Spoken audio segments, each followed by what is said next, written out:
I'm Charlie. Alongside me is Freddie, and we are delighted to be joined for episode 1 by Youth Goodyear, aka Youth Club Store, aka Prince. Hey. How are you, fella? Yes, G. How are you guys, man? Yeah, very well, mate. Very well. Having a good lockdown. Saturday morning after a busy week hustling, mate. It's lovely out here. Yeah. Okay. What about yourself? You were meant to be out in Mexico right now, yet you're stood indoors just like we are in England. Can you believe it? Planned for so long to take January off and just like not stop selling, but kind of like just have a little bit of a quiet one and get away. But as October, November, December came, it was just getting less and less likely, and it came to like Christmas, and it was like, this isn't really going to happen. And even if we've got the chance to go out there, then it's just I think it's a good time to like work on projects and ideas and really like hone in on the things that we've always had in the back of our mind but haven't had the time to do. Oh, so mate, I'm kind of taking the time to do that, and I'm sure you guys are too. I think that's the thing that we find is like, especially being in this game, because when you're in vintage, you've just got one of one. Every day is obviously like, you've obviously got to manage to get the stock out, focus on that. To take time away to actually say, cool, like where's the business going? What do we want to get involved in? It's quite hard.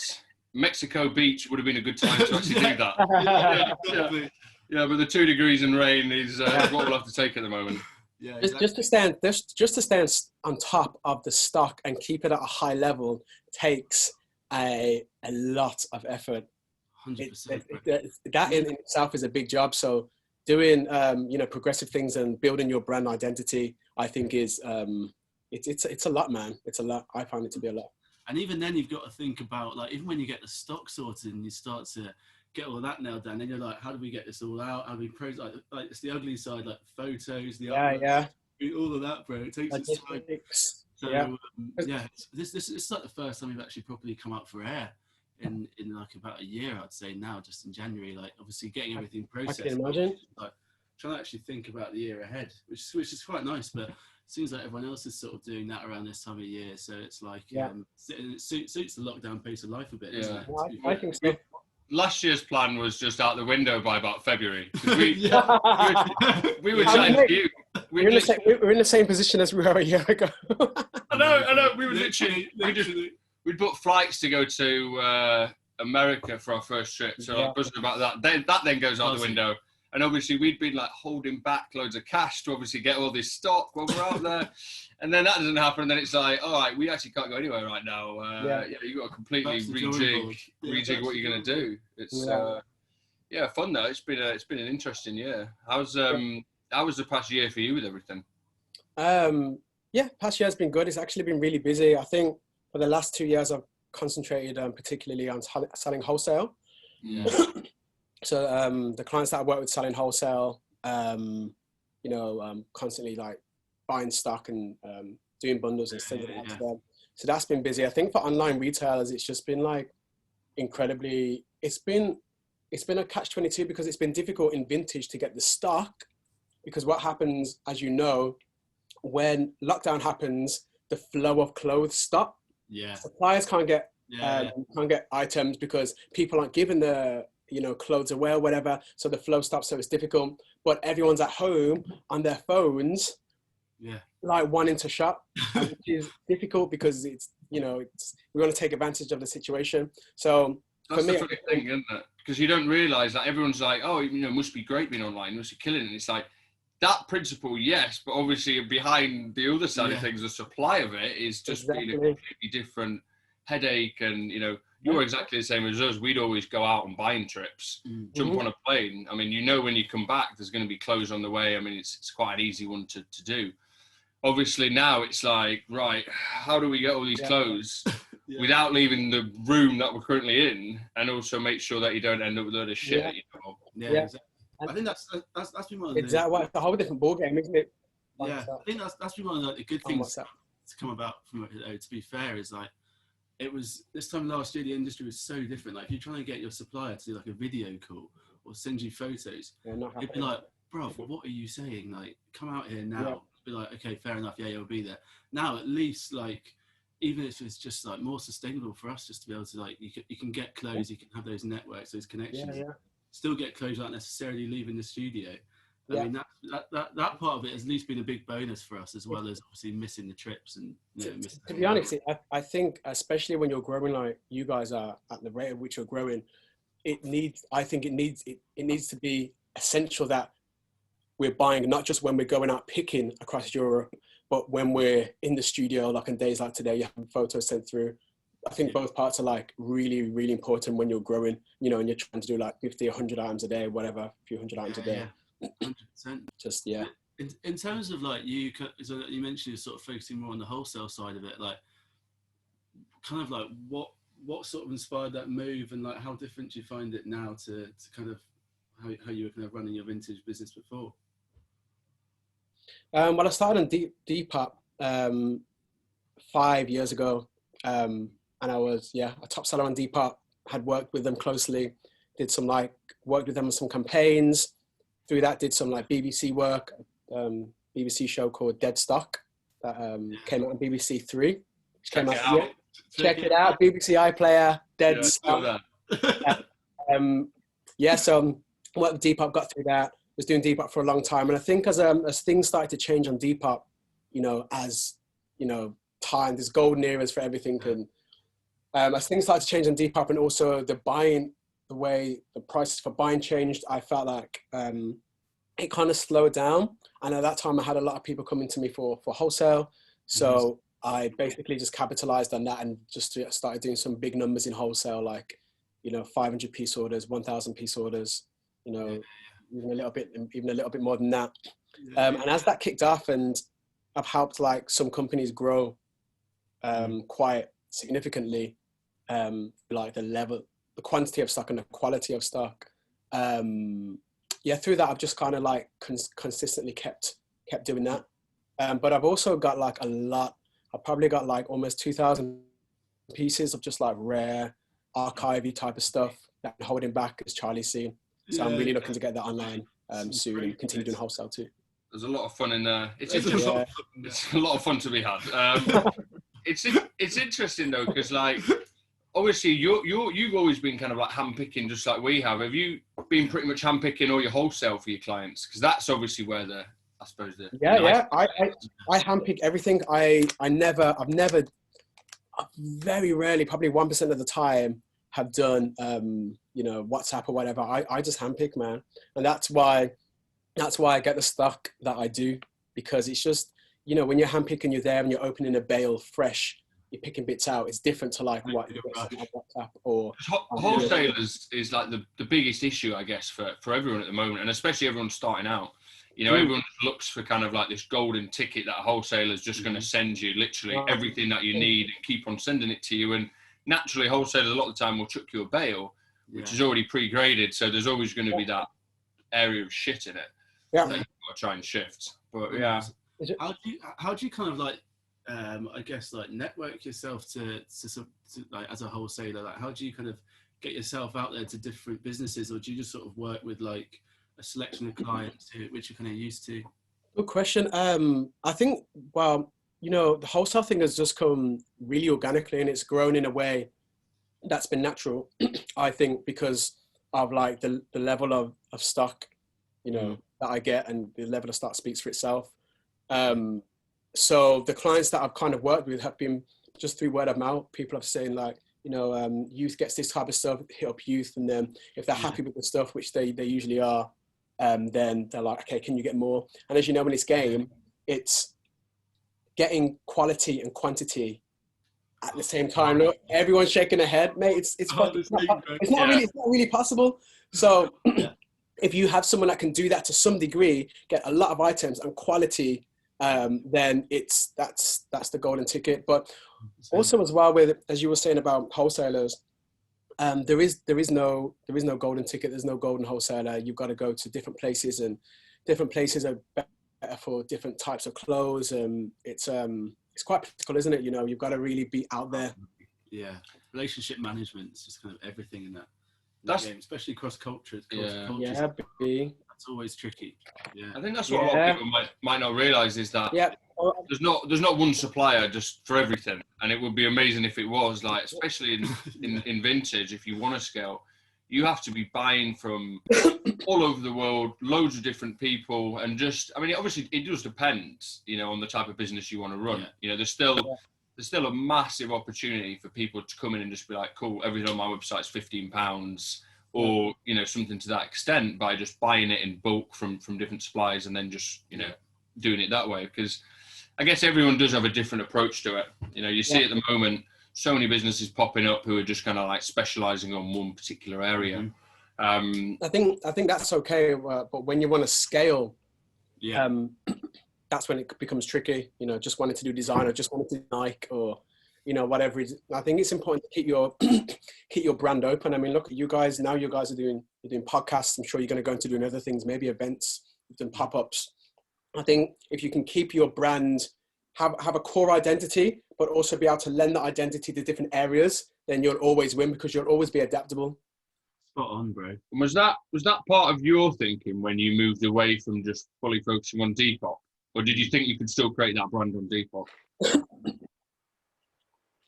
I think you can definitely create a brand on Depop through like everything from your images to your captions to the type of stock that you get. But I think that you are limited. I guess you're limited as much as you believe you're limited, but I feel that there are less restrictions when you're, you know, building a store, whether you're using Wix or Shopify, or you're building like a physical store. I think that there are things that you can do that help people to identify with what you do. You know, even Instagram, like you guys do things on your stories about sustainability, blah, blah, blah, blah. I think that all these things are a part of your brand. And I think that moving away from just like one platform, whatever platform that is, and spreading it out, you have more chance for people to understand what you're trying to portray. Yeah, definitely. I mean, just like that point, I mean, obviously, even since we started, like the vintage industries has changed so much, like grown so much, kind of like, I guess it's grown with our business as well, which is exciting. But from a Depop perspective, do you think, like, how different do you think it is now entering the Depop like market as a seller than kind of when you initially kind of started out? So different. When I started, there was no sellers. There was very few sellers. It was, you know, stock was cheaper, less sellers. It was just, I guess there was like less sellers were taking a big chunk of the pie. Yeah. But now everyone's piece has slimmed down. And I think that's why there's been so many shops popping up, you know, online, websites, whatever else it is, because I think everything has like a, you know, a golden era. And I think that maybe like 2000 and what are we 20 now? So maybe like 2015 to like 2017 on Depop was just like, just the golden age. Yeah. I mean, when we were starting out, literally start of 2016, it wasn't like there was much of a manic rush to kind of, you know, get in. I mean, we definitely, like, you know, for the first year, we're just ticking over, going to wholesalers, get some great stock, list it, you know, whereas flip that to now, I mean, obviously you just have to look at the amount of competition there. It is fast. Everyone is going for it. The market has now become mainstream in a good way, in the sense of it's become accepted by a large amount of people. Starting today, I guess, than, you know, when we started, probably when you started, that was good. I mean, you know, you didn't feel like there was maybe as much competition and as much focus to really start, you know, listing every day, scaling that side of things, getting variety of stock. And then I guess now it's like more and more people, like how you differentiate ourselves. Yeah. People are seeing that it's not just a business that you can live on, it's something that you can potentially grow to like a high level of revenue. And I think that has inspired people to, like, not just, I think, you know, 5-7 years ago, people who were doing it, like you guys and me, did it out of passion to make. I only wanted to make 100 quid a week, a couple hundred quid on the side, here and there. But I think now people are starting, and it's not wrong, but people are starting with the intention of like, okay, we're going to do this and we're going to scale, we're going to do fucking good. There's some great brands that are doing that. Yeah, definitely. I mean, I guess that's also like where it's a smart move for you with your contacts, like to have that paper, and the way in which you operate is so different to the wholesalers, like any wholesalers we work with, even just within the UK or abroad. It's a really good opportunity for you to kind of like enter the market as someone who can help people get off the ground. Really high quality stuff. Like, obviously we've seen exactly the sort of stuff you sell. So I mean, it's a smart move from your side in terms of moving into that market, helping people get off the ground, and then No. Is the plan to go like obviously keep on selling your own stuff, kind of initial retail, and then wholesale as well, and kind of like back the two of them, or yeah, just basically use both to kind of inspire each other. Wholesale is like one lump sum once every 3 or 4 weeks, where you've got tickers over, which are like 5, 10, 20, 30 sales a day, whatever it is. So I kind of want to just manage both. I'm taking 2 people on to start working with. One person who's going to help me to get more stock, go into across Europe and finding more stock, and someone else who's going to be doing some stuff for my website as well. So I'm just trying to like manage both, because they both kind of help each other and they both work well together. That's like the next level. Like we found it as well. Like when you have to start then bringing other people in to kind of like help you, then it's kind of like, cool, right, now it's up to scaling. How do I, like, what type of people do I want to bring in? Who are you going to bring in? Obviously it's ideal when you've got kind of friends or people but also you don't want anyone too close, because it's kind of like still that business relationship. I mean, what have you gone for? Have you just gone for people that and like specific roles that they're going to help out with? Because like we always say, you can't do everything in vintage with there being so much to do. No, you can't. You can't. People that I've kind of taken on and working with now, one guy who's doing marketing, so that's kind of external.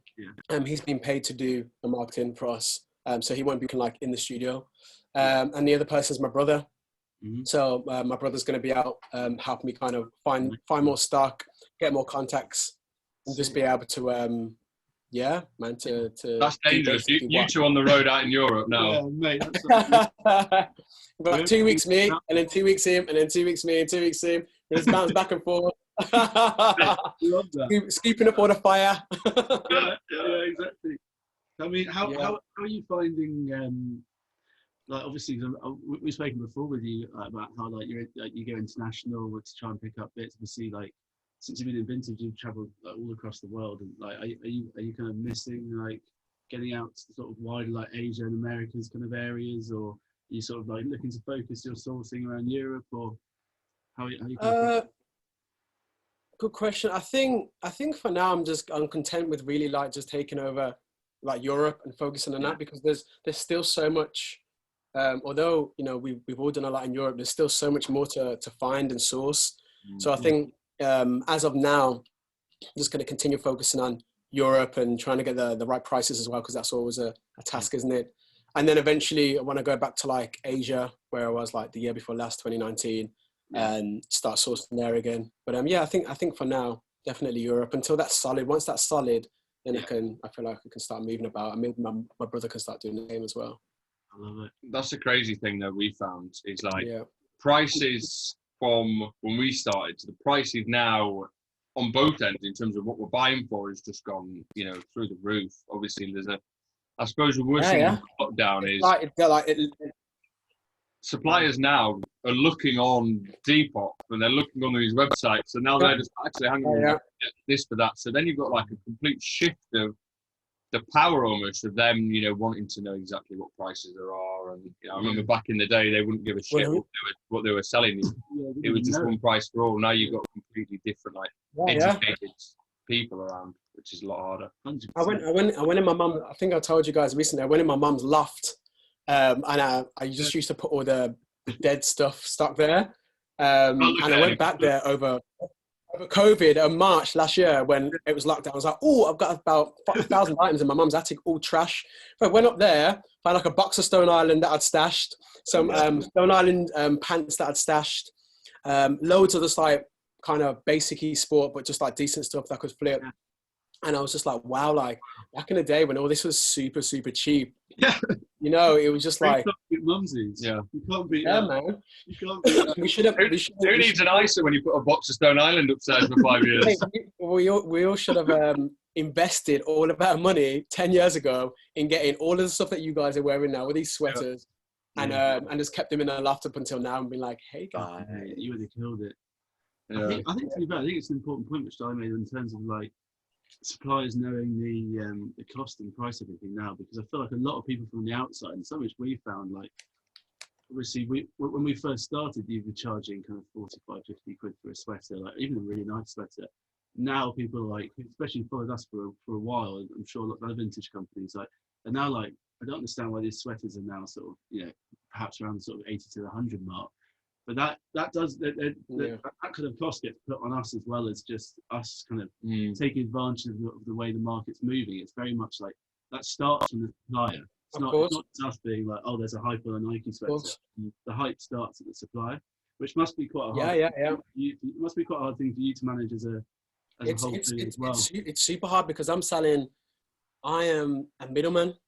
The way I do wholesale is buying from a wholesale. You know, the flow is meant to be wholesaler to retail. So wholesaler to vintage threads or to youth club store. Now I'm taking from a wholesaler, taking that, putting my money on top and selling it on. So I'm doing something which is, it's very, you know, I have to get the right prices on both ends from wholesale and who I'm selling to.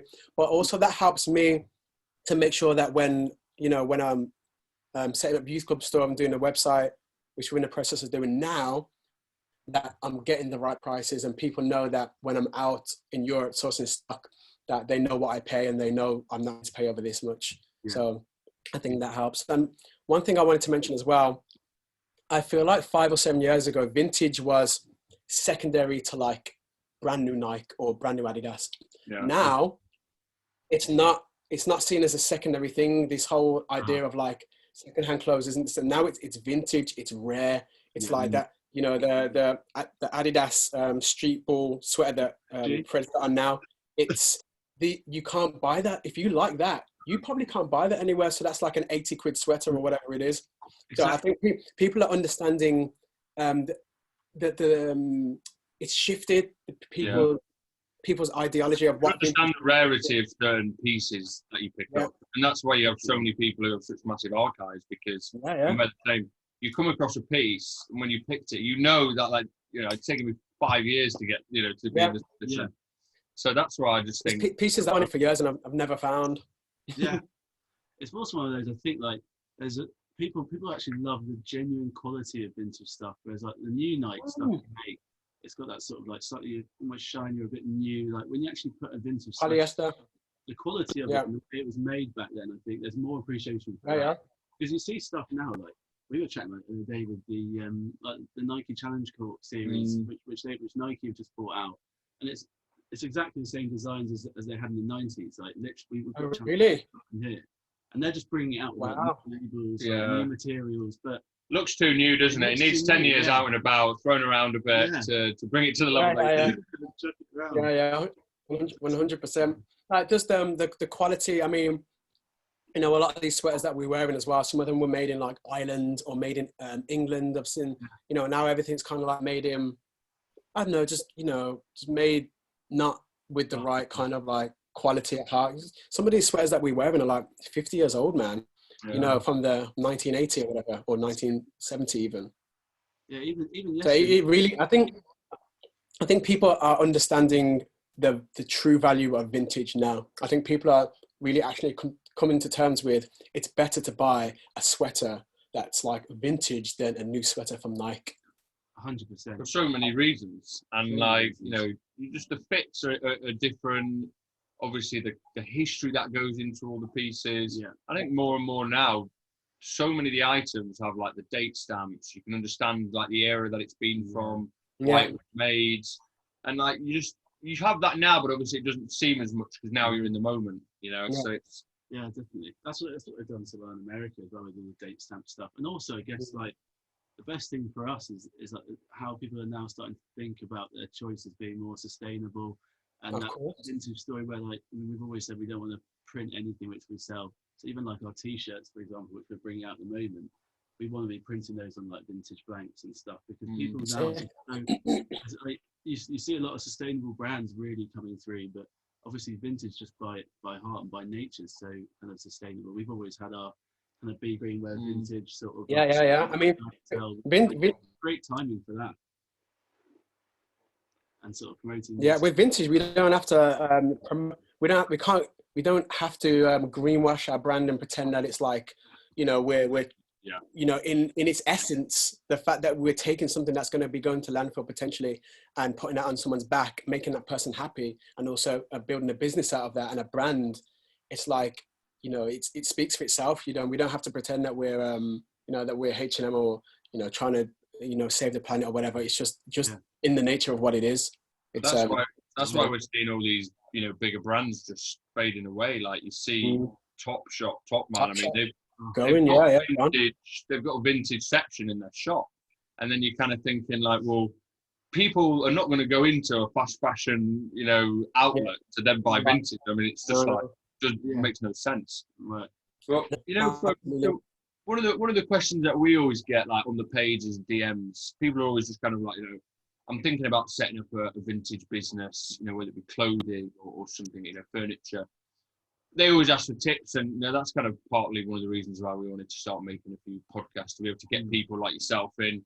I mean, what would, you know, be kind of one of the things when you look back on in terms of like, you know, ideas and things you learned to help people out who wanted to kind of enter into this industry? What ideas that I had? Tips that you think that would help other people.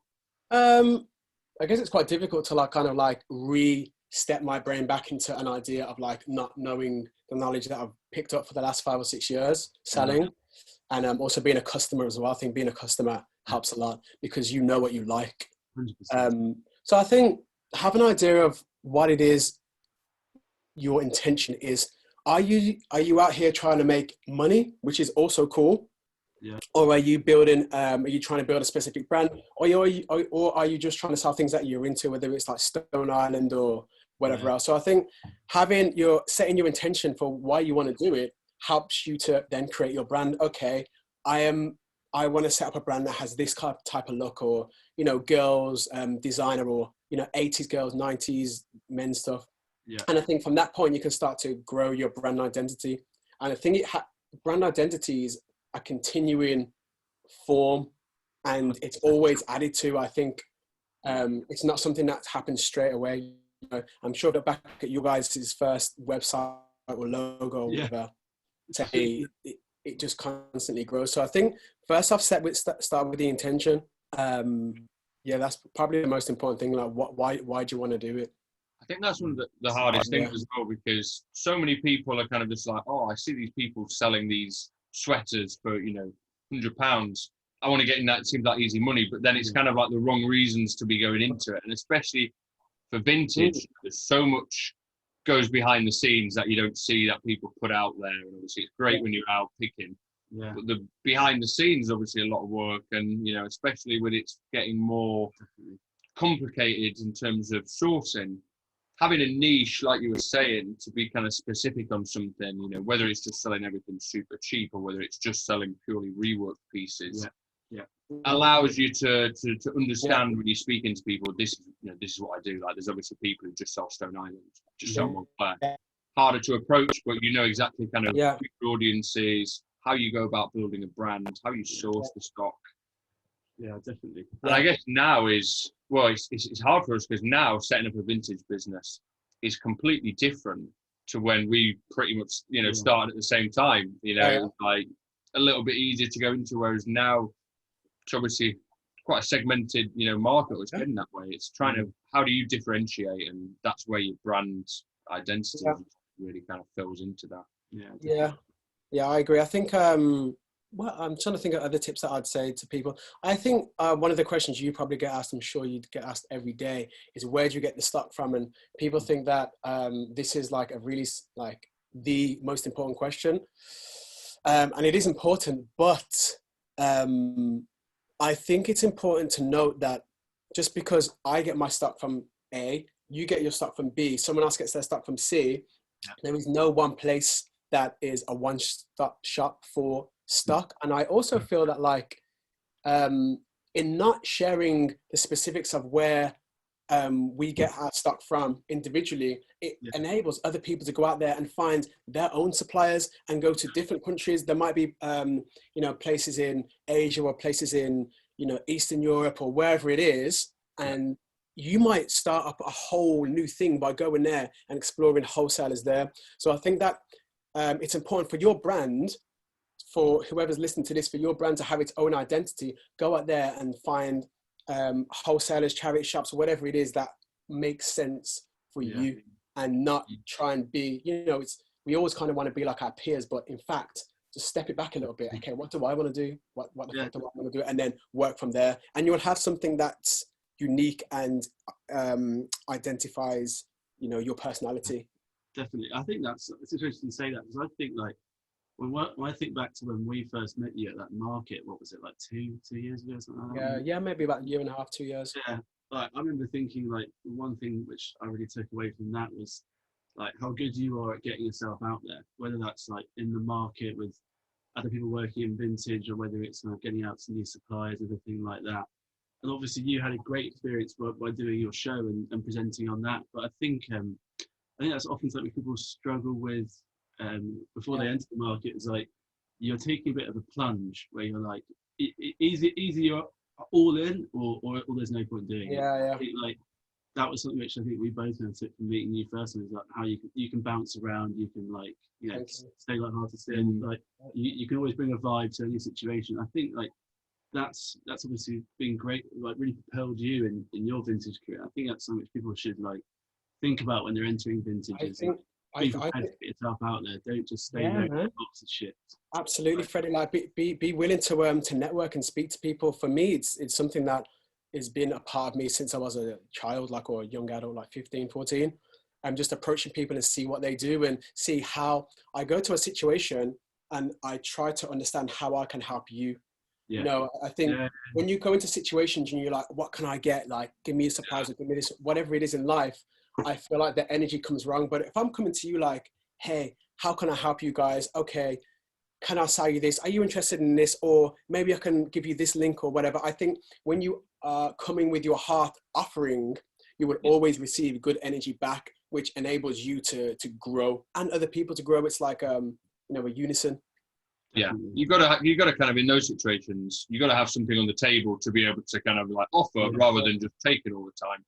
I think it's the same with like, the industry now. I mean, we definitely see it kind of like completely changing, like, for the better, in terms of like people are now coming out with like some incredible rework pieces. No longer is it just to go to a wholesaler, get some stock, sell it online, and it's quite exciting to see all these other businesses pop up with like fresh ideas. You've seen how other businesses have taken it more on like, football specific. Other people have taken on like a dead stock specific. I think it's quite exciting how the next, year or two will be for the industry, because I imagine it'll be completely different to the, kind of what it is now. And that is all from, as you said, everyone having their own identity, like rather than just trying to kind of pick off. It's like, what do I want to do, and what am I into, and I agree.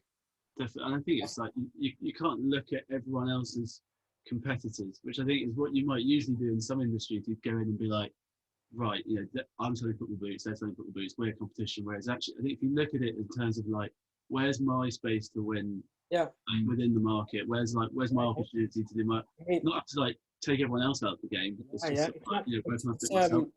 in fact, it's not it's not like having a store 100 years ago or 50 years ago where you've got vintage threads next to youth club store, and we're both fighting for the same people that walk past the road. We are actually in the infinite world, and you will never be able to sell to everyone in this world, not even 1%. It's impossible. So there's enough people in the world, and there's enough suppliers, and there's enough secondhand clothing.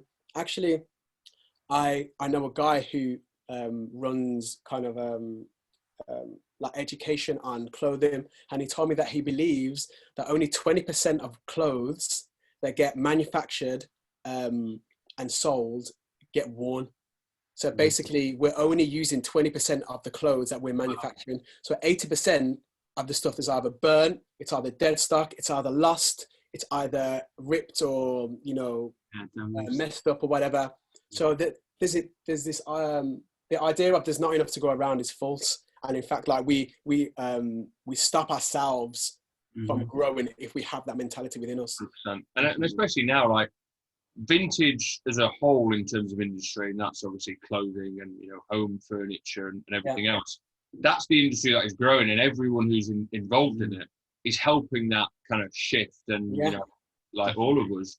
We hope that in 5 years' time, like it's just it's just, you wouldn't even think of just buying your whole wardrobe from some of the fast fashion retailers, because it just wouldn't make sense. And it doesn't, I kind of want to get to the point that we're going through. I want to get to the point where I'm going to someone's house and I open their wardrobe and I'm like, this looks a bit strange. That it's got like a little Top Man and like River Island. Not because I hate them, but I just don't agree with like the way that the things are manufactured. I don't like the style. I don't like the material. I don't like brand identity. I don't belong what they stand for. It's all BS. So it's like I want it to get to a point where we're having to question people like, that's cool, or where did you buy that from?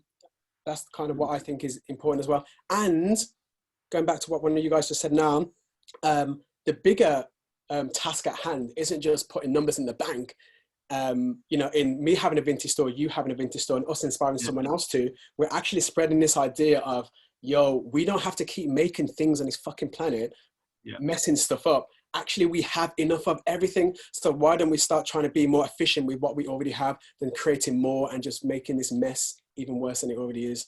So that's what we're seeing it. And it's like, I still think there's a massive market in terms of just like home furniture, like some of the vintage pieces that you pick up. Like we picked an old table up for here, and it was from like early 2000s. But when you just like, there's so much more value in these things now, rather than just kind of constantly producing. And I think we're seeing it in clothing probably a lot more quite quickly, but it's going to get taken to completely different. I mean, the rise of the vinyls from back in the day almost kind of led the way in that vintage scene. And I think it's exciting to see kind of the different avenues. And I suppose that's for people who are looking at starting businesses. Vintage as a whole, there are so many different elements to it. So many. Boots are obviously at the moment, and the value of those are going up through the roof. The old school Preds, it's just a completely different kind of time. I think to that point as well. I think like in a way, vintage has been helped a bit by like the huge boom in streetwear and brands like Supreme, who just rely on like scarcity of having 100 of one t-shirt. Whereas now, like it's all about that one of one. Like I've got it because it's scarce. Lovely. There's nothing more scarce than vintage. Well, streetwear has sort of helped drive that kind of vintage, like one of one culture as well, which is exciting. Absolutely. One thing that I find to be,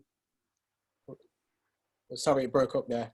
One thing that I find to be incredible is that although all these brands, brands that have been, like whatever it is, H&Ms and these high street brands have been selling clothes for a long time, they've tried to get into vintage because it's cool, but in fact, you can't scale vintage easily. You can't print 20,000 t-shirts and just sell them. So in fact, vintage by nature isn't only sustainable, it allows for the underdog, smaller sellers to be able to grow easier than it would be for like Topshop to do like, we're going to do vintage. No one cares about Topshop's vintage. People care about you guys, about what I'm doing, about whoever else. So it allows independent sellers and independent communities to like grow, which is just like, and then shape the industry, which is what we're seeing now in terms of what people can do, because we're kind of at a stage where it's like so early on in like, I would say vintage going to the masses in that sense, that what you can do, like there is no blueprint to this, anymore. You can see how people are doing it successfully, but like this has been for like 4 or 5 years. Like, there is no kind of 20-year company. And what we're doing as well, like this is like the infant years of vintage, the same as like we're just coming out of the infant years of the internet. It's only been 20 years in the internet. It's a very short period of time for the length of time it's going to be. So in fact, you're going to see like so many changes happening in the early days. There'll probably be a vintage furniture brand come and just kill the game out. There'll be all sorts, and we're really in that melting pot of people who are helping to change the course of flow of how, shifting culture of how people perceive vintage and how people buy vintage. Definitely, yeah. I mean, what does the next year for you look like in terms of, obviously, I know there's a lot of uncertainty, but what are your plans for when you kind of get going and finally get out there again? Yeah, I mean, one of the things that we were really focusing on, or trying to focus on before this whole COVID thing happened, we wanted to do a lot more events and like, not just like rave party events, which I'm really a big fan of. Guilty. Whoops. Edit that out. But doing workshops, man. I want to be able to. There's a lot of people, and I think this is what Depop has helped me to do. I'm still involved with Depop. Is that seeing all of these independent, could be a girl who's like 14, 15, 18 in her room sewing tigers onto like night ticks, or it's a guy who's chopping up paneling things, or who's just finding really specific Vivienne Westwood pieces, buying it from Asia or whatever it is.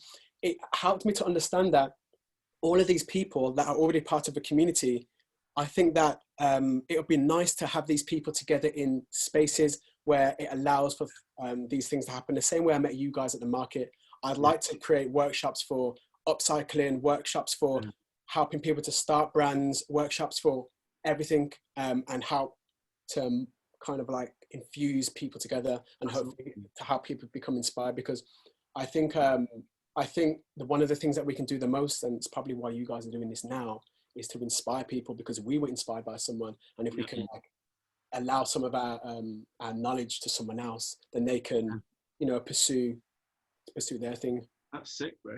I think I completely agree with you, because I mean, like you're constantly looking at kind of what other people are doing, just because we're passionate about it. And some of the people who are reworking at the moment, they're kind of like their future of designers is just a different level. Unreal. And then reworking now is the new going to what is it, St. Martin's? That's the new going to university. It's like you're reworking, and these people are getting their pieces on like Rihanna or whoever it is, like massive Instagrammers, and it's like, wow, like I've kind of done what people go to uni to do. I'm doing it already, and I'm 17 in my fucking bedroom. And they've got a platform to do it, and there's no there's no barriers to entry. You don't need to do anything. You can buy a piece of material. People are buying these old t-shirts that have got holes in them and turning them into some amazing product that's completely unique.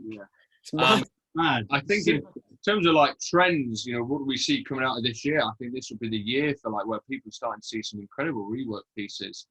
I mean, 100%. we've got a designer who's just started working for us in-house, and what they can produce and obviously the creative elements of it is just like there's no ceiling to it. You can really just express yourselves in those things, and I just think it'd be nice to, from those workshops, kind of have them all kind of collabing together and then actually really start building.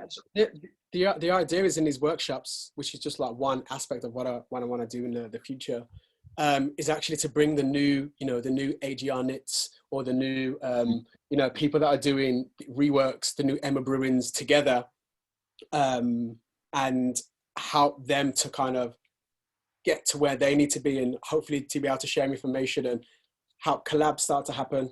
Man, I just think that's super important. It just makes sense, really, doesn't it? In terms of like, everything we've been saying about vintage, like sustainability, like scarcity. I mean, community. If you think it's community, if you think it's hard to get a sick Nike sweater, like the reworks are so one of one. Like I've never seen anything else like that. I mean, that's why we wanted to do something as random as like our North Face Royal Mail tracksuit. You're just like, and if anyone wears that, you're like, bro, where the fuck have you got that? Not like I got it from a vintage company. It's like, no, like, where the fuck have you got that? That kind of like it's worth the money. Like when if you're buying a rework sweater for like 150, 200 quid, 250 quid, it's, in my opinion, it's worth the money. Like 100%. The time that people are putting into this, I mean, it is extensive. When you actually have to get 2 either sweaters or 3 setters, you've got to have the kind of right materials. You've got to make sure they're the right length, and then you've got to blend them in correctly. It's an extensive process for sure, but one that the rewards and like the looks of them. Vintage can give some killer looks, but when you have literally like 2 or 3 sweaters put together as one, or trackers put together, you're just starting to deliver like completely mind-boggling. It's incredible. And I think as well, like everyone spending time at home, has allowed people who do rework and have ideas for reworking to spend that time in creating stuff, and also for people who are consumers and customers to find new designers. So I think I definitely think this year is going to be a really big year for vintage, for reworking as well. Yeah. And your workshop stuff like that. I mean, are you going to try and build that through Instagram, or is it going to be part of your website or Depop, or like what's your thoughts? Yeah, it'll be linked to my Instagram and my website, which is in the process of being launched like next month, February. So it'll be linked to that, and I think through Instagram we'll start doing like competitions and bringing people in, taking email addresses, eventually starting small. You know, I've got quite a few spaces that I can use when this whole COVID thing's up, as like bringing 10, 20 people down, 50 people down, 150, 500 people down. I just want to build it bit by bit and just build a community, man. 100%, mate. And that's why like one of your biggest strengths and biggest values is your network, mate. So I mean, why not use it? It's what I enjoy the most as well. Like, just as much as selling clothes, it's what I enjoy the most. I enjoy chatting to you guys. I enjoy making friends. I enjoy, just speaking to people about what they want to do and what their aim is, and really trying to like see if I can harness that in any way. And hopefully they, come with the same energy for me as well. What's your stitching like? What's my what, sorry? What's your stitching like? My stitching? Yeah. Not good, mate. What's yours like? You're in the first workshop then. Yeah. You'll be in the front row. This is the thing with me. I'm the protagonist. Where like I'm like, okay, bring this together. This can work. Really, I'm just the puppeteer. Actually, it's the skilled people that are lead workers and friends of mine, and that can all come together, and hopefully I can create an environment where everyone feels safe and comfortable. Because it's going into, not everyone's the same as me, not everyone's the same as you guys. Going into a space that you don't know and talking about your craft can be quite daunting. Yeah. We're also older as well. Like some of these people are half our age doing this. So I think it's, I want to create a safe space as well, somewhere where people feel good and, safe. And I think that's the thing that we're finding, like, because we've had a whole year of pretty much being, locked up. Yeah, we've had little, ins and outs. It's kind of like built that kind of real passion to be now be like, right, well, let's get out there and let's try and, like you said, create events, create different areas where we can connect with the people that were obviously in the same community, whether they're kind of buying or the sellers. And it's just trying to push on, the industry because, like you said, music, arts, it all kind of links into the whole kind of vintage community in that sense. Yeah. And it's going to be an exciting year to see what can get kind of put out there. And also, I think once things loosen up as well, there'll be a lot of events, and there'll be a resurgence in people wanting to, although, everyone's online now more than ever, I think there'll be a massive resurgence in, in real IRL, in real life experiences, because, people wanting to like meet people and be out in the market and be out in a space with other people. I think that's going to really explode once the doors are open. And I think we're all going to benefit from that because we're all going to be inspired. Amen to that. I mean, obviously, the podcast is called Grails and Tales. We've had quite a few tales, but we wouldn't mind hearing what your grail is. A grail, mate. Jesus Christ. What is youth grail? I'm gonna hold on. Let me just. There's so many, bro. It's like thousands of items, and I remember every item I sell. Okay, let me think about a grail. There's been a lot, man. There's been a lot of grails. There's been a lot, man. There's been a lot grails for different reasons as well. I'll tell you a couple. One grail was a piece that I didn't find, but that my friend found. The amended story is the story that we told on BBC Dead Start, where my friend was coming back from a festival, a bit wavy, and saw a dress, looked at the dress, was like, man, this dress is sick. Crystals on it. She thought it was now. Looked in the name badge. She was like, M. Wilson. That's strange. Shout out to Vulgar and Vintage, because it's those guys that sourced this. Amber and the crew, Lucy. So yeah, basically got it back home, done some research on it, found that it may have been a dress from the Supremes. No. We ended up calling on the show. We called the Supremes manager. It was Mary Wilson's dress. She hadn't seen the dress in 40 years. The dress had been stolen when Motown Records moved from Detroit to Los Angeles on a big truck. It got stolen in the 80s. Yeah. And we had Mary Wilson from the Supremes, who now lives in Las Vegas, on FaceTime to us, showing her the dress. No. She was like, I haven't seen this dress for 40 years and I've been looking everywhere. And she was like, you found it in a car boot sale in France? And she was like, yeah. And she was just, wow. It was just a mind-blowing moment. Clothes that we would never know the journey of all the pieces that we're wearing. 30 years old, like each piece travels. My friend who also, works in this kind of like eco world said that each piece he reckons travels the world at least once in its lifetime. Every piece, at least all the way around the world, at least once. So you just never know. Yeah. That's certainly that's a solid grail. With the tail to it as well. And Mary Wilson from the Supremes also had Diana Ross as well, which people more famously know. Ended up buying the dress back from my friend, and now it's part of her collection. And Mary Wilson's gonna write about it in her book because she's doing a book on her dresses as well, which is dope. She came to Sheffield to buy the dress in person. No. I swear. The moral of the story is keep on the car boots because you literally don't know what you're going to pick up. Hey, everyone's like, wants the supplier. Mate, forget the suppliers, mate. Get your ass to the car boot, mate. Yeah, local. You know what? The more remote the car boot, the better. If you're in the middle of nowhere in Scotland or whatever country, like, man, you go to your local, man, you're going to see some stuff. Yeah, that's just the hustle part there, isn't it? Like, you've just got to be out there, submitting all the time, just trying to source, then trying to sell. I mean, it's not the industry to go into if you just want to do the 5-hour work week. Wouldn't really fit. I think I called you, Charlie, last Saturday, and maybe you, Fred, as well. I think you were working last Saturday for the whole day. We've tried to link up for the last 2 months, and it hasn't happened. Connecting, and it's another Saturday today, and you're still working, so it doesn't stop, man. No, it doesn't. Well, we enjoy the process, I guess. Yeah, there is no end goal. Yeah, there's no end. No, we're traveling around the world. It's like getting those air miles. You know it, bro. What about you guys? Have you got anything like you'd like to say that you think would be happening with Vintage Threads this year? I think me and everyone who's like a fan of you guys would really like to know like what your plans for the next year or any exciting things. Yeah. Well, I guess for us, on kind of like the wider one, like you touched on, like the event space, we really want to start connecting, I guess, our audience with not just kind of ourselves and what we sell, but some like the amazing different brands that are popping up that are kind of in that vintage space as well.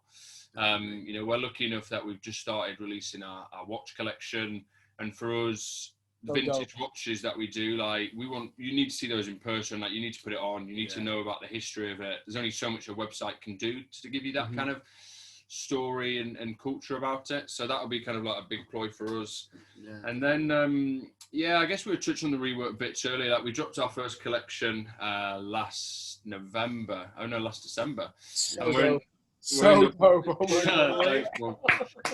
And we're just in the process. It was last Saturday, actually. We were just planning the whole collection. Still got a few more bits to source, but like anything, it's not an overnight production, but some exciting pieces. How many do you plan each piece in advance? How many pieces are you planning on doing? So this one's going to be about 15 pieces. And the way we do it, like, so a lot of the items that we rework are ones that have come with holes. They might just be too small. They might not actually, those items that you put on and you're just like, I look like a drowned rat in this. Like, someone's taken the elastic band out of this waist size. We've all been there. So we'll kind of like have a big pool of all these clothes in one kind of like room, like we had it over there last week. And then we'll just start picking out like different colours that work, different brands that work together, and then kind of working with the designer to say, is this possible? Matchmaking. Exactly. Wow. Matchmaking is putting them together, mate. It's like Love Island for vintage clothes. Get them together, see what happens. And you guys have done the hats as well, which really flew out. I saw you had like a Stone Island one. You got France 98 one in the back. Oh, mate, yeah, you know it. That's that pending festival season kicking off. We'll be doing those 2025. again. 2025. Yeah. I think also for this year, I think like we're just open just to getting vintage threads out there to as many people as possible, whether that's like brand partnerships or working with like different kind of people who put on events, whether it's like labels or sort of everyone else who's sort of, you know, connecting with their audience. How can we kind of bring vintage threads to new audiences, bring different people into vintage threads, and just sort of, yeah, I mean, we've been cooped up for so long. You know, it's been great. We've got the business running at a really good level. We've made some really good kind of additions to the team. Now I think it's just about, you know, how do we get, you know, our hard work out there to make people as possible and see where it goes. It's collaborating as well, isn't it? Like there's so many exciting people in the industry doing some amazing things. It's like, well, how do we kind of bring stuff together to accelerate everything that we're doing? 100%. Which is kind of the exciting part of it, with so many people doing such unique bits at the moment. I also think collaboration is going to play a really big part in the next few years, because I guess like when you have something taken away from you, you really appreciate being able to like hang out with people or collaborate with people in real life.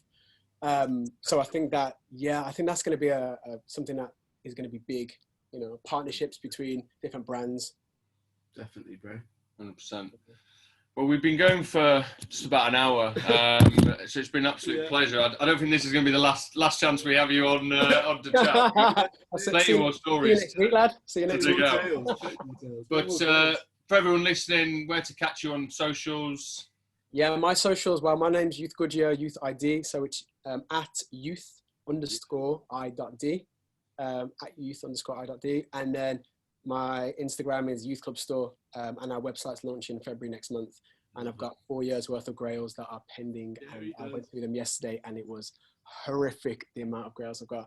I think average spend is going to be like £100 now. It's going to be good, but there's a lot there. So watch this space. Make sure paydays hit when those get. Launch on payday. Well, it's been a pleasure. Thanks for being our first guest. Thank you. I'm really honoured to be your first guest. I'm #1 fan. Just to let you guys know, innit? Vintage. It's always you, you know. Great to chat, mate. Catch you soon. Ciao.